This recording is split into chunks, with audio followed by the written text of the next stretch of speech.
morning guys, welcome back again to my YouTube channel. It's me again, Jolly, ang Ilonggang Guwapa. And so for today's video guys, napag-isip-isip ko na tudlaan ko kung magluto, kung paano magluto sang munggo nga may pork na gulay, no. So dali lang man ni siya guys. So bago ta mag-start guys, don't forget to like and subscribe to my YouTube channel. Don't forget to click the bell button para update ka sa mga videos na ina-upload ko. Every time na mag-upload ako ng videos, manonotify ka, no?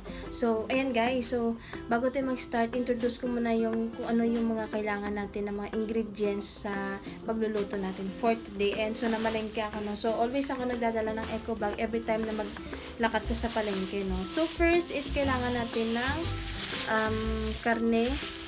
So, ito lang yung binili ko kasi nga konti lang naman yung kailangan ko kasi ako lang isa yung kakain. So, ito yung kailangan natin, karne, tsaka syempre, lamas, ahos, bombay, luya. So, ang luya ay saga panamit gina or nagapahumot gina siya sang gulay ta guys, no? So, nagbaka na lang man ko sang mantika. Tapos, nalipat ko kung ano pangalan sini. Basta, gapahumot ni siya guys kung nagluto ka mo.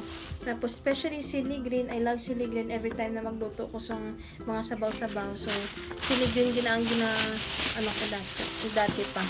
Sili green, tsaka nor cube. So, nabaka na lang ko sang vinegar. Tapos, may akas kung ba naman ko di kagdoy. So, ang nagbaka lang ko sang kamatis.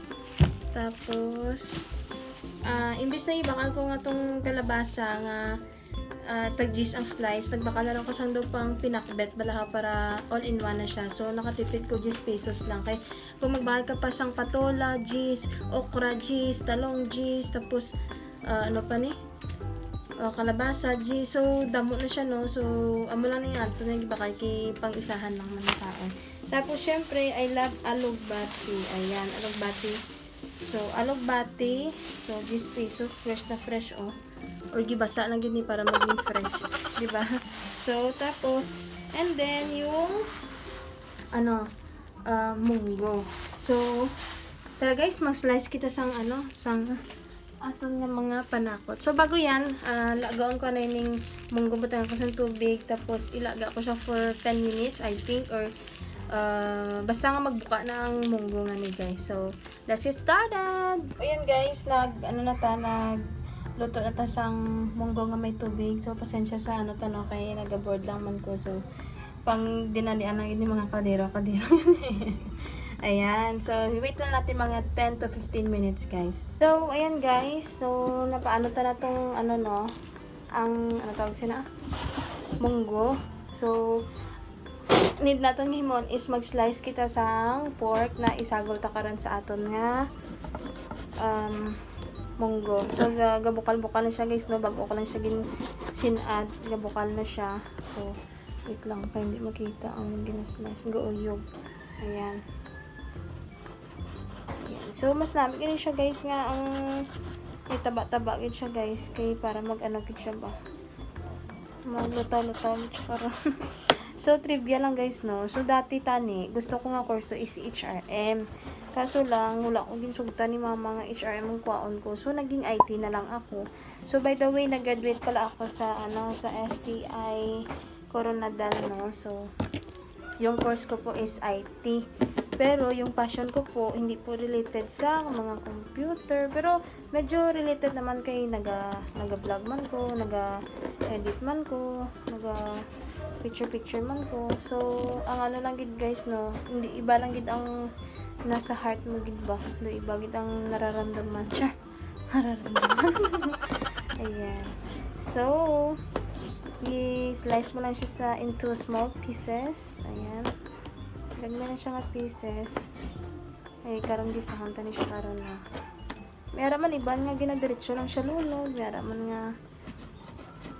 man nga ginagisa. So, subuang gisahon ta kay para mas crunchy ang niya. Aton nga. Ayan. So, tapos na guys, no. So, mang-slice naman ko sang ahos kag bombay. Ayan. So, pwede nyo man butangan sang ano, sang kamatis, or depende sa inyo if ano ang bet nyo. Ayan. So, depende naman sa inyo kung ano ang...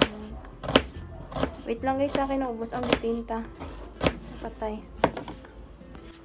Ayan. So, naubos ang bitinta guys. Ayan. So, slice ka mo sang ahos kag kamatis. Ayan.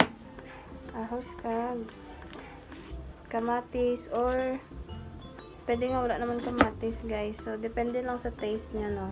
Okay, if butangan natin kamatis, duga pa no siya. Ayan.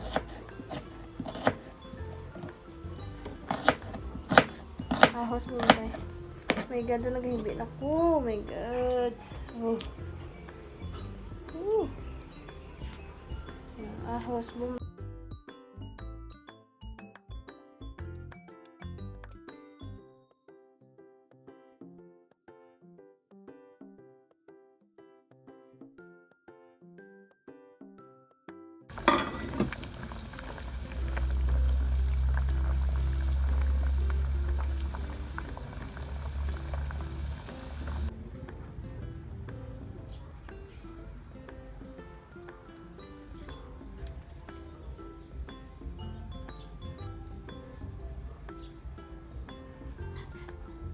So, ayan nga guys. Ito na yung ano natin.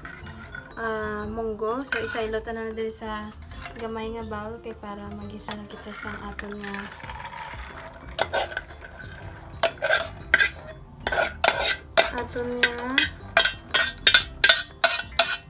gulay. Okay. So, wait lang ha.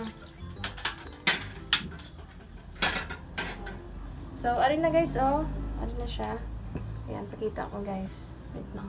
Luto na siya guys. Kay, ara, oh, nagabuka-buka na siya. Humok na siya, no. So, ari ang mga ingredients. Ayan. Yun.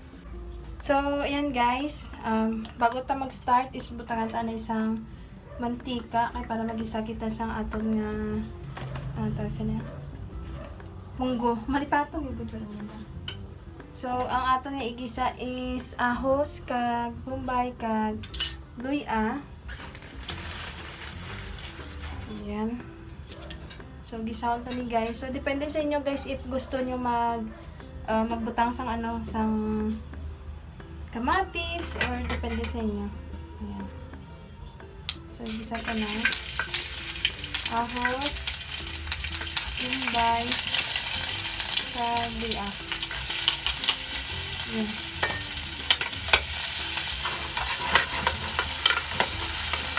Sabitin lang ko galuto guys. Kaya wala kahon. Sa ano pa siya? Uling. Pero kung sa balay kami, nagluto kami sa ano, kahon. Nagsa kami kwarta, baka gusul. Pero pa na nagsanang. Isa tanay. Tapos, ang next is ang ano guys ha, ang karne. Dapat ganun ginula ko ng karne para mag-crunchy siya. Sorry guys, oh. Ayan. So, bali, adobohon tanay una ang gulay. Ang ahos sa gulay kagula. So, ilunod ang ano guys, karne. Ayan.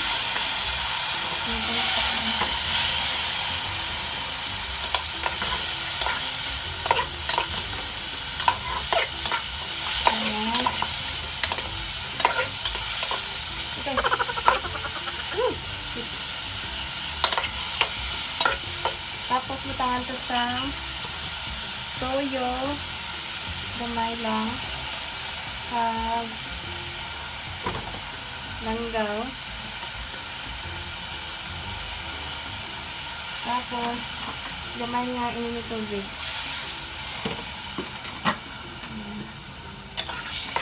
Tapos subok ko lang tanay for 3 minutes. Bayan ta na siya guys for 3 minutes. So, ara yung tsura niya guys. Ara.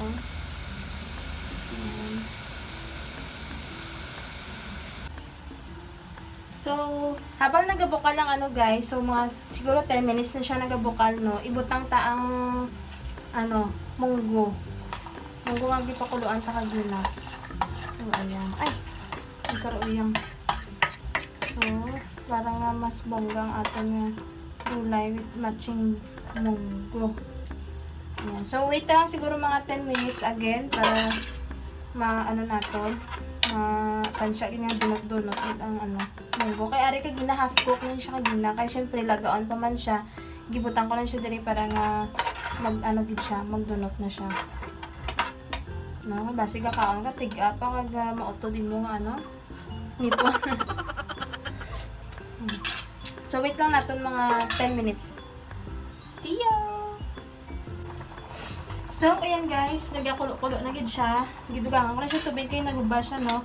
So ang next naton nga ibutang is yung mga gulay, kalabasa,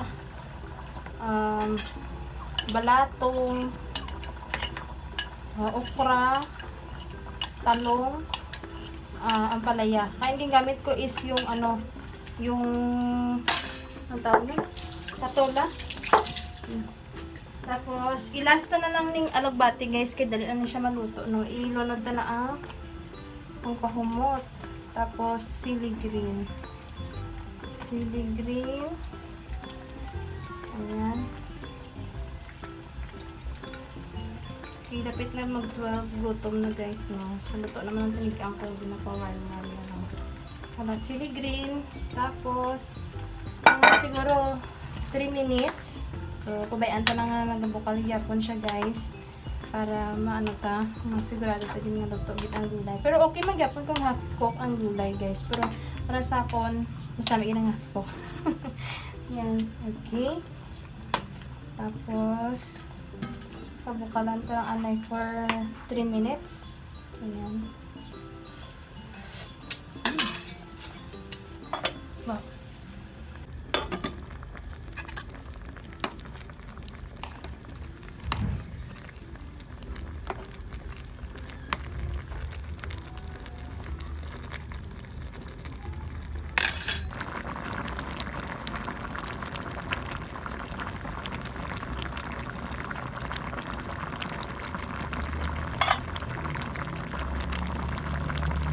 Okay, so next na ano natin is yung ano naman alugbate guys, no? So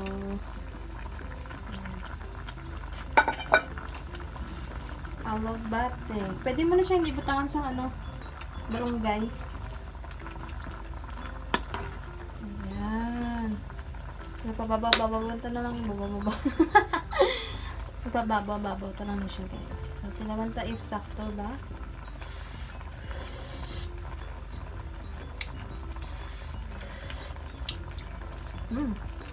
Medyo kahang-kahang guys, no? So, i-wait-wait na lang mga 1 minute. Kaya dali naman yung kinabuhi sa alugbate guys. Ayan.